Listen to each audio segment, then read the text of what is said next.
boatyard. Hindi tapon ti kay mga ano ti matanggal ang lupa nila ti. Wawa sila ti.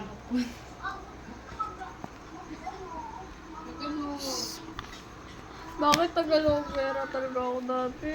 Hindi naman bagay sa mga pag-Tagalog. Alangan! Ha? Ay na, nagdudus. Sige, dus. Wawa siya sa ano ate niyo. Akiday.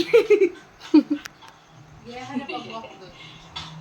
Mahingo ni Tita Josie, tuli daw si Dus dati. Isa-isa lang mo ay hindi kami magawa. Awa biya mo duyan sa una biya. Dapat ka ginalalabay. Tandaan ko pag-atakas ko para makalantaw lang kay Tita Joy dati. Kay? Kapag mag-assignment, kapag ginapatulog mo ko, gagwa ko na sa ano. Sagwa para lang makalanto kay Tita mag-assignment pag ginakadlawan mo. Assignment si. Ikaw? Amo na siya una tanom sa gawas god ang sa pata. Klima ni Mimi? Mo pa na baby pa dati. Tara. Ang hamot?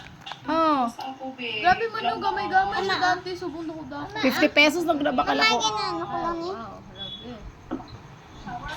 Ha, shower ha. Aba. Dali mo parang ate mo be. Das, guys, das. Awa si ate mo. Tanawa pangag na ko dos. Ano?